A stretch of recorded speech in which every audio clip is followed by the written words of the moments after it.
जवाहर बैलगाड़ी चलाता है। उसके दोनों बैलों का नाम राम और श्याम है। वो राम और श्याम से बहुत प्यार करता है। आजा राम श्याम, खाना खा ले, आज बहुत काम करना है। राम और श्याम भी जवाहर से बहुत प्यार करते हैं। वो दोनों सिर्फ जवाहर के हाथों से ही खाते हैं। दोनों को खाना खिलाकर जवाहर उनको गाड़ी के साथ बांधता है और बैलगाड़ी चलाते हुए काम की खोज में निकल जाता है। कभी रास्ते में किसी को कहीं जाना होता है तो उसे जवाहर कुछ पैसों के बदले छोड़ देता है, तो कभी कोई सामान अपनी बैलगाड़ी में एक जगह से दूसरी जगह पहुंचाता है। उसी से उसका दिन गुजर जाता है। और क्या चाहिए जिंदगी से, बस ऐसे ही दिन बीत जाएं, और क्या। लेकिन जवाहर को कहाँ पता है कि उसकी जिंदगी में तो अभी आंधी आने वाली है। जवाहर की माँ यशोदा बूढ़ी हो गई है। घर का काम वही संभालती है। एक दिन यशोदा जवाहर से कहती है, बेटा, मैं बूढ़ी हो गई हूँ, अब शादी कर ले। मेरे जाने के बाद तुझे कौन देखेगा। ऐसा मत कहो माँ, तुम हमेशा मेरे साथ रहोगी। भला ऐसा भी कभी होता है क्या? मेरी बात मान, शादी कर ले, मैं लड़की देखती हूँ। यशोदा लड़की देखना शुरू करती है। पास ही के गांव में एक लड़की है, उसका नाम सुलेखा है।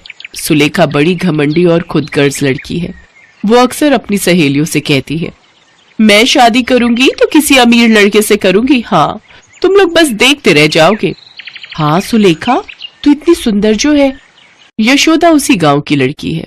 इसी वजह से सुलेखा के पिता भोला चंद के साथ उसकी जान पहचान है। वो दोनों बचपन में एक साथ खेल कूद किया करते थे। भोला चंद जब सुनता है कि यशोदा अपने बेटे के लिए लड़की ढूंढ रही है तो वो खुद सुलेखा का रिश्ता लेकर यशोदा के पास चला आता है। यशोदा, मेरी बेटी को अपने घर की बहू बना ले। तेरा बेटा बहुत अच्छा है, मैं उसे मेरा दामाद बनाना चाहता हूँ। ये तो मेरे लिए बड़े सौभाग्य की बात है। हमारी बचपन की दोस्ती रिश्तेदारी में बदल जाएगी, इससे ज्यादा और क्या चाहिए। दोनों मिलकर जवाहर और सुलेखा की शादी तय कर लेते हैं। लेकिन ये सुनकर सुलेखा बहुत गुस्सा हो जाती है। क्या? मैं एक गरीब बैलगाड़ी चलाने वाले से शादी नहीं करूंगी। लेकिन बेटी, वो लोग बहुत अच्छे हैं, तू वहाँ पर खुश रहेगी। नहीं, मुझे खुशी नहीं चाहिए, मुझे पैसे चाहिए। मैं पैसों से खुशी खरीद सकती हूँ। तो एक बार मिल तो ले उनसे, तेरी खुद की माँ नहीं है। देखना, यशोदा का प्यार तुझे लुभा जाएगा। बड़ी मुश्किल से सुलेखा उनसे मिलने के लिए राजी हुई। ठीक है, एक बार मिल लेती हूँ, उसके बाद मजा चखाऊंगी। अगले दिन जवाहर और यशोदा भोला चंद के घर पर चले गए। सुलेखा एक साड़ी पहन कर आई और सबके सामने बैठ गई। वाह भोला चंद, तेरी लड़की तो बहुत खूबसूरत है। हाँ, इसीलिए जीभ ललचाते हुए चली आई यहाँ बुढ़िया। ये सुनकर सभी चौंक गए। भोला चंद ने कहा, ये क्या बेटी, ये कैसी भाषा है? मैं तो ऐसी ही बात करूंगी पापा। ये दोनों गरीब नल्ले मुझे अपने घर ले जाने के लिए आए हैं। वो घर है या कबाड़ खाना? देखिए सुलेखा जी, आप मेरी और मेरी माँ का अपमान कर रही हैं। अरे मान अपमान तो अमीरों का होता है, तुझ जैसे नाली के कीड़े वो क्या जाने। और तभी एक गड़बड़ हो गई।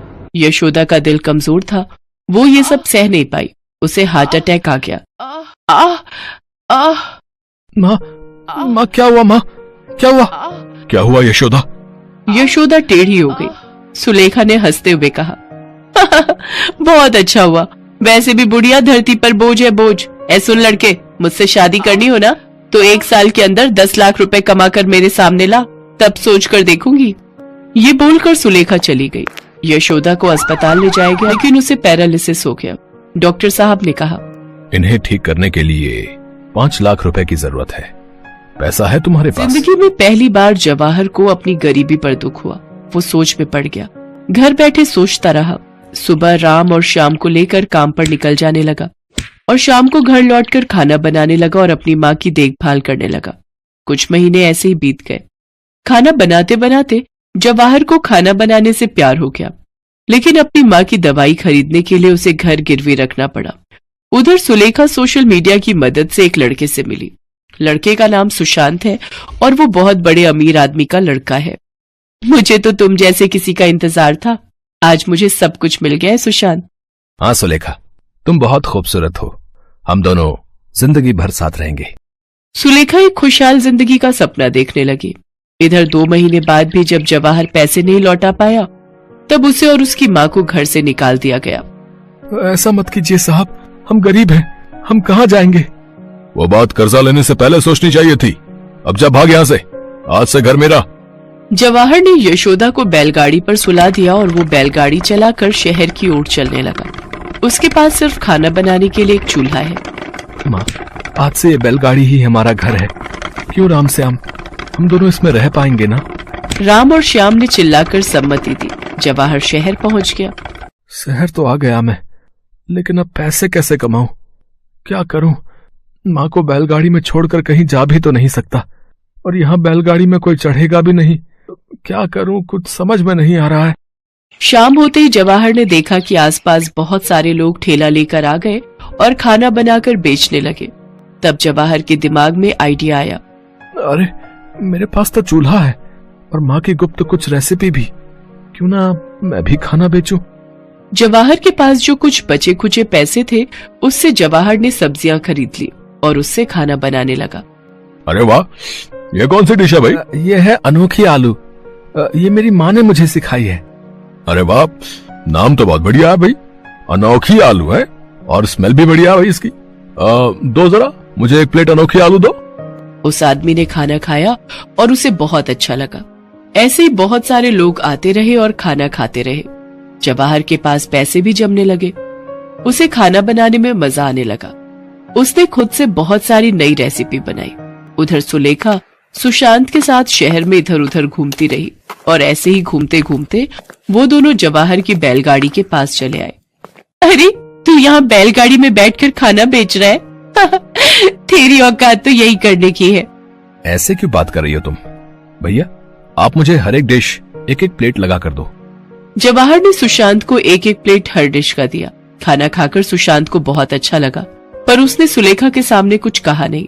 रात को वो जवाहर के पास अकेला आया और बोला, सुनो, कई दिनों से मैं एक रेस्टोरेंट खोलने के बारे में सोच रहा हूँ, पर मुझे शेफ नहीं मिल रहा था।